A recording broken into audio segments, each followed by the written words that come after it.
हजरात, अभी इज्जत माब चीफ मिनिस्टर साहब तशरीफ़ ला चुके हैं। अभी वो वज़ू गाह पे हैं। वज़ू बनाने के बाद अंदर तशरीफ़ लाएंगे। आप तमाम से गुजारिश की जाती है कि आप जिस तरह से बैठे हुए हैं उसी तरह से बैठ जाइए। कोई भी किसी किस्म का नारा या कोई भी डिस्टर्ब ना करे। जहां पर बैठे हैं वहीं पर बैठ जाइए। अभी इज्जत माब चीफ मिनिस्टर साहब अंदर तशरीफ लाने वाले हैं। श्री नारा चंद्रबाबू नायडू साहब का दिल के गहराइयों से इस्तकबाल करते हैं। और आज वजीर आला ने हम सबको इफ्तार की दावत पर जो जमा फरमाया है, हम सब आपका शुक्रिया अदा करते हुए आपका वेलकम करते हैं, अहलन व सहलन मरहबा कहते हैं। और आज के इस इफ्तार की मजलिस में వేదిక మీదకు విచ్చేశారు ముఖ్యమంత్రి గారికి స్వాగతం సుస్వాగతం। మన ప్రియతమ ముఖ్యమంత్రి వేదిక మీదకు విచ్చేశారు। ముఖ్యమంత్రి గారికి స్వాగతం సుస్వాగతం। అహ్లన్ వ సహ్లన్ మర్హబా మర్హబా నారా చంద్రబాబు నాయుడు సాహెబ్। అస్సలాముఅలైకుం। చాలా సంతోషం। ఒక శుభ సందర్భంలో రంజాన్ మాసంలో ఈరోజు మిమ్మల్ని అందరినీ కలవడం నా అదృష్టంగా భావిస్తున్నా। అందరికీ రంజాన్ శుభాకాంక్షలు। ఈరోజు మిమ్మల్ని చూస్తే నేను 40 ఏళ్లుగా రంజాన్ జరుపుకుంటున్నాం। నేను కూడా భాగస్వామి అవుతున్నాను। అయితే మీ అందరిని చూసినప్పుడు ఒక క్రమశిక్షణ, ఒక దాతృత్వం, ధార్మిక చింతనల కలయికే ఈ యొక్క రంజాన్ మాసం అత్యంత పవిత్రమైన మాసం। మనం అందరం కూడా పవిత్రమైన భావంతో ఈ రంజాన్ పండుగ జరుపుకుంటున్నాం। ఈరోజు మీరందరినీ చూస్తే ఉదయం నుంచి ఇప్పటి వరకు నీళ్లు కూడా తీసుకోకుండా ఇప్పటి వరకు దీక్షలో ఉన్నారు। ఒక కఠినమైనటువంటి దీక్షతో ఉన్న మిమ్మల్ని మనస్ఫూర్తిగా అభినందిస్తున్నాను। ఇది ఒక గొప్ప ఆచారం, పవిత్రమైన ఆచారం। ఉదయం నుంచి ఖురాన్ చదవడం, ప్రార్థనలు చేయడం, ధ్యానం చేయడం, అదే మరి ఇతరులకు సహాయం చేయడం, ఇలాంటి మంచి పనులు చేసి ఒక పాజిటివ్ దృక్పథాన్ని అలవర్చుకొని మీరు మీ కుటుంబాలు ఆనందంగా ఉండడం కోసం పనిచేస్తున్నారంటే, అదే సమయంలో సమాజం కోసం కూడా మీరు దోహా చేస్తున్నారు। దానికి మనస్ఫూర్తిగా మిమ్మల్ని అందరినీ అభినందిస్తున్నానని చెప్పి కూడా నేను మీకు తెలియజేస్తున్నాను। ఈరోజు మనందరికీ ఖురాన్ నేర్పించినటువంటి ఒక మంచి గుణం, డబ్బులుండేవాళ్ళు వేరే వాళ్ళకి సహాయం చేయడం। ఇది ఒక పవిత్రమైన ఆశయంతో మీరందరూ ముందుకెళ్తున్నారు। అలాంటి సమయంలో మరొక్కసారి మిమ్మల్ని మనస్ఫూర్తిగా అభినందిస్తున్నాను। ఇప్పుడే కాదు, మొట్టమొదటి నుంచి కూడా తెలుగుదేశం పార్టీ మైనారిటీలతో అనేక కార్యక్రమాలతో అనుబంధం ఉంది। ఈరోజు ఈ రాష్ట్రంలో సమైక్య ఆంధ్రప్రదేశ్లో ఏమైనా జరిగిందంటే అది తెలుగుదేశం పార్టీ హయాంలో ముస్లింలకు న్యాయం జరిగింది తప్ప ఇంకోటి కాదు। పేదవాళ్ళు ఎక్కువ ఉన్నారనే ఉద్దేశంతోనే మొట్టమొదటిసారిగా ఎన్టీ రామారావు గారు మైనారిటీ ఫైనాన్స్ కార్పొరేషన్ పెట్టి మైనారిటీలకు సహాయం చేసిన పార్టీ తెలుగుదేశం పార్టీ। నేను ముఖ్యమంత్రిగా ఉన్నప్పుడు ఆ రోజు మీరు ఒక్కసారి చూస్తే ఉర్దూ అంత మునుపు ఆందోళన చేసేవారు। ఎన్నో ఆందోళన చేస్తే 13 జిల్లాల్లో సమైక్య ఆంధ్రప్రదేశ్లో ఉర్దూను రెండో భాష చేసిన పార్టీ తెలుగుదేశం పార్టీ అని చెప్పి కూడా నేను మీకు తెలియజేస్తున్నా। ఇదే కాకుండా హైదరాబాద్లో ఒకప్పుడు మక్కాకి వెళ్ళాలంటే బాంబేకి వెళ్ళేవాళ్ళు। అలాంటిది హైదరాబాద్లో బ్రహ్మాండమైన ఇక్కడే ఫరూక్ గారు ఉన్నారు। ఆ రోజు ఫరూక్ గారే మంత్రి, ఈరోజు ఫరూక్ గారే మంత్రి। ఆయన ఆధ్వర్యంలో ఆ రోజు బ్రహ్మాండమైన హాజ్ భవన్ కట్టాం।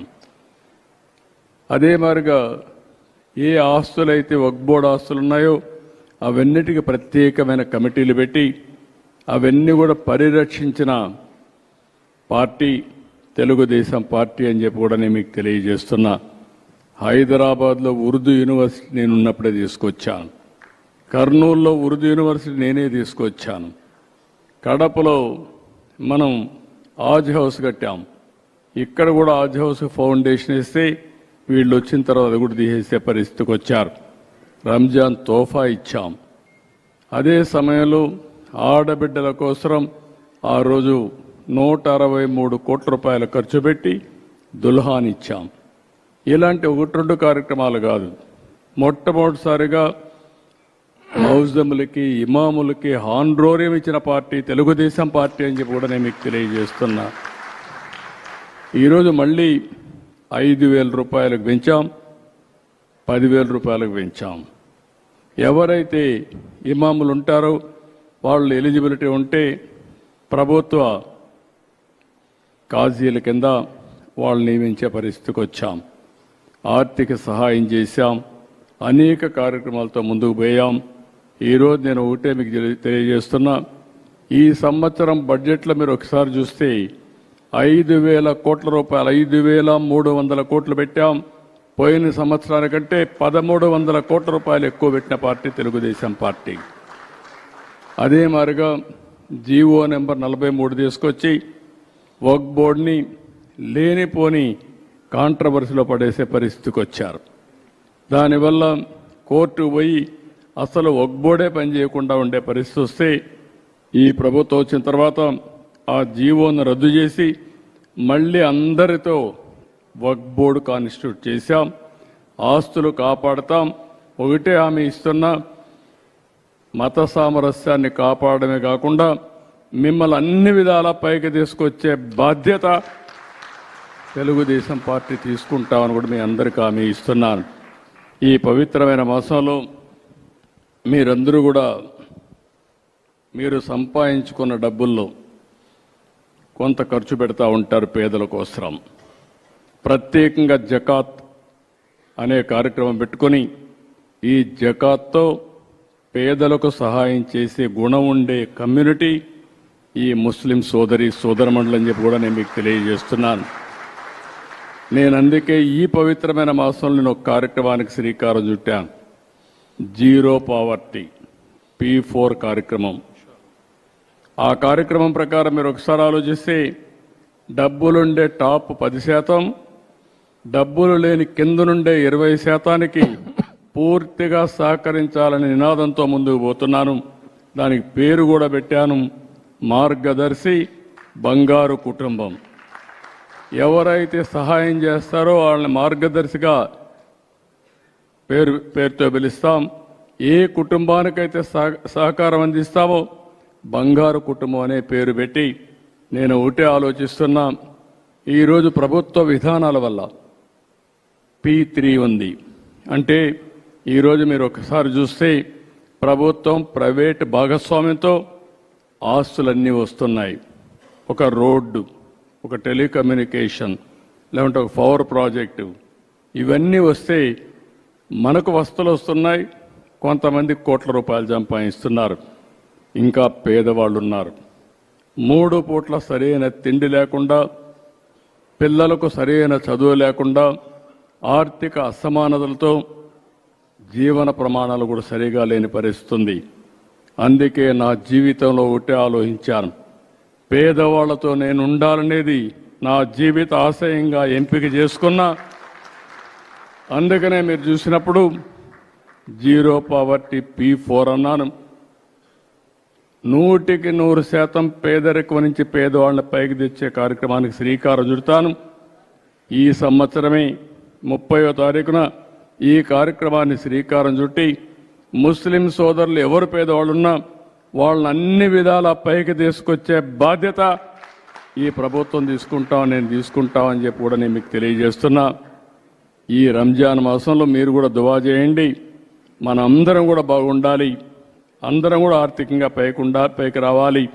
మీకు ఎప్పుడు నేను అండగా ఉంటాను. అన్ని విషయాల్లో మీతో కలిసి వస్తానని చెప్పి మరొక్కసారి మీ అందరికీ తెలియజేసుకుంటూ అందరికీ నమస్కారాలు. ధన్యవాదాలు. Thank you. ये पूरी दुनिया में, पूरे हिंदुस्तान में जो विजनरी वो वजीर आला के साथ मशहूर हैं, अल्लाह इनके मकासद कामयाब फरमा, अल्लाह इनकी अहलिया मोहतरमा को सेहत अता फरमा, नारा लोकेश को भी अल्लाह अच्छी ज़िंदगी अता फरमा, दीवान शाह उनके फर्जन पोते और इनकी बहू को भी अता फरमा, अल्लाह एनएमडी फारूक साहब और इस तरह यहाँ पर जितने लोग इस मजलिस में जमा हैं, अल्लाह इफ्तार का मौका है तो दुआओं को कबूल करता है, अल्लाह जिसके दिल में जो नेक तमन्ना है सब की दुआओं को, सब की तमन्नाओं को कबूल फरमा, सब की मुरादों को पूरा फरमा, अल्लाह हमारी इन दुआओं को तो कबूल फरमा। वसल्लल्लाहु ताला अला खैरि खल्क़िही मुहम्मद व आलिही व अस्हाबिही अजमाइन वल्हम्दुलिल्लाहि रब्बिल आलमीन। इफ्तार का वक्त हो गया है, दुआ पढ़ ले। अल्लाहुम्मा लका सुमतु व बिका आमनतु व अलैका तवक्कलतु व अला रिज़्क़िका अफ्तरतु फतक़ब्बल मिन्नी।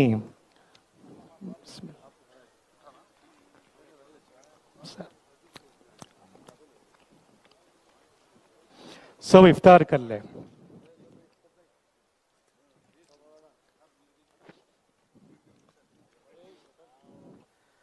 अल्लाहु अकबर।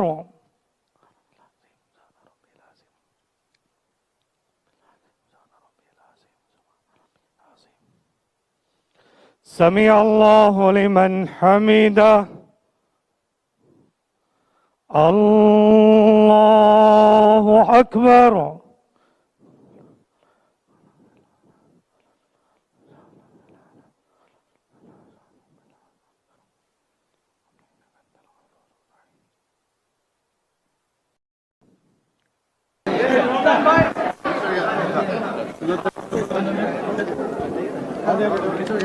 अरे पक्का सर बंद कर दीजिए, कौन कौन क्या गए सर।